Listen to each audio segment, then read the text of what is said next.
原标题：此人创3个第一，打死100日本军官，缴1门山炮，干掉1架飞机。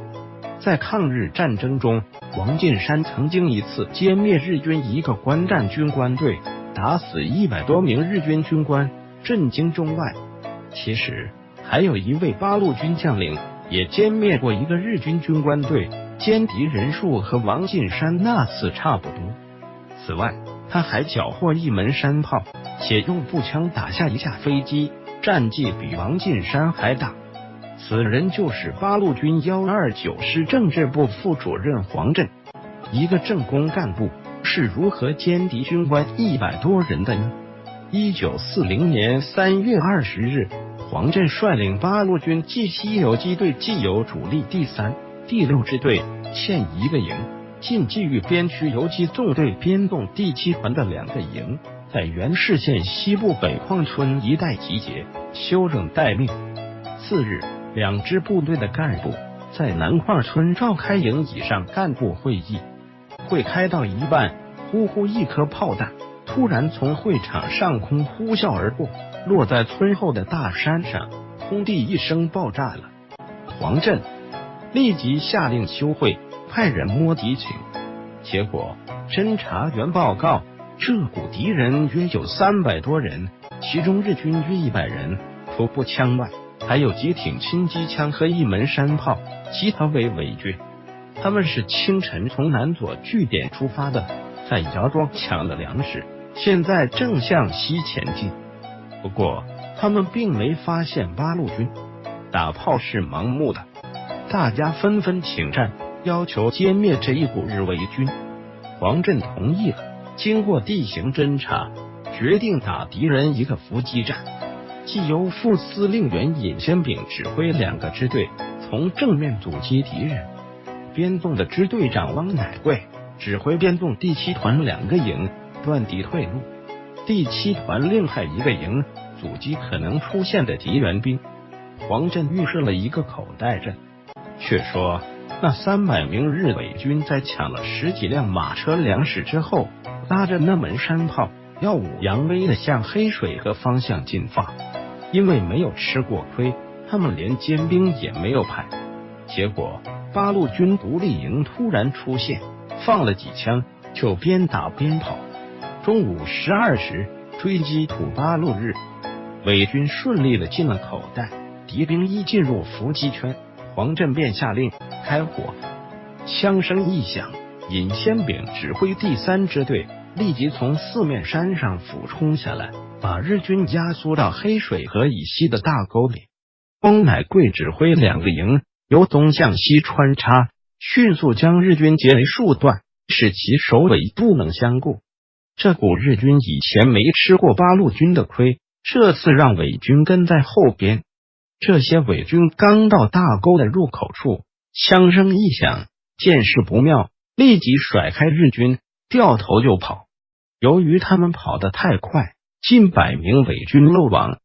八路军是日军的5倍之多，几个人对付1个日本兵，在大沟里展开肉搏战。但是100多名日军训练有素，很会拼刺斗。结果这场恶斗一直进行到下午2时，日军还没消灭，也不肯投降。其中名日本兵背起掷弹筒逃跑，被八路军1个班追上火捉。双方战至下午3时许，日军指挥官见突围无望，丢下山炮，带着机枪，且战且退，退进了黑水河畔的黑龙庙内。黑龙庙坐落在一块坡地上，围墙很高，全是用青砖砌成，相当坚固。八路军几次冲击都没能成功。黄震见状，对汪乃贵、尹先炳等说，这种硬冲硬拼的打法不行，要冷静下来，研究一个好打法。大家议论开了，有人建议从庙后抄敌人后路，有人建议佯装撤走，把敌人引出来再打，还有的建议干脆等天黑再打。接着就是一阵沉默。突然，一名半天没有开口的连长冒出一句：“我看干脆烧死他们算了。”黄震说：“火攻。尹先炳一拳打在桌子上，对，火攻。政委，你看行不？黄震说，好，我们来他个火烧野牛，把会用日语喊话的同志抽出来，以火起为号，向敌人喊话，如果敌人拒绝投降，就毫不留情地把他们消灭掉。于是一些会日军的战士聚集在一起，在正面对着日军喊话。与此同时，火攻部队的战士们背的背，扛的扛，在1小时之内收集了几万斤柴草，悄悄把柴草运到黑龙庙后屋檐之下，架起一堆堆柴垛。直到此时，庙内日军竟然丝毫没有察觉。于是几名战士顺着柴垛攀上庙顶，揭开房顶的大瓦片，投下几枚手榴弹。同时其他战士点燃了柴垛，顷刻手榴弹爆炸声、柴草燃烧的噼啪声和鬼子兵的嚎叫声交织在一起。仅仅几分钟，黑龙庙就被大火和浓烟瞧没了。在短短10几分钟中，40多个拒不投降的日军全部被消灭。清理战场时，第二连发现一名日军士兵头发烧得焦黄，浑身血污，腰带上还挂着一支驳壳枪，虽然双眼紧闭，但鼻孔仍在出气。战士们把他从死尸堆里拉出来，才发现他的下肢被炸伤，于是用担架把他抬出了黑龙庙。此战一共抓了3名日军俘虏。黄震在指挥部审问他们，原来这股日军是个士官训练队，除指挥官外就是教官，都是经过严格训练，都是少尉级以上的军官。这一战击毙日伪军200多人，其中100多名日军，除3名被活捉外，其余全部被歼，还缴获山炮1门。八路军一次歼灭日军100多名军官，还是第一次；缴获山炮在晋冀豫军区也是头一次。黄震于是指定一个连队，连夜出发，把3名日军俘虏和山炮一起送到师部，交给李达参谋长。不料驻扎在赞皇的日军获悉士官训练队被歼灭，十分恼怒。3月25日，500名日伪军以飞机配合，再次向在原市的八路军进行报复。黄震接到敌情报告后，命令编动第7团政委马方廷率部迎战。当天中午，7团才在张棱北山展开，日军就打上来了。他们疯狂扫射，击伤1名八路军战士。接着日机向7团阵地进行俯冲扫射，又1名干部中弹负重伤。敌机飞得很低，气得战士们直骂：狗日的，欺负老子没有炮，老子拿步枪也要揍你2下。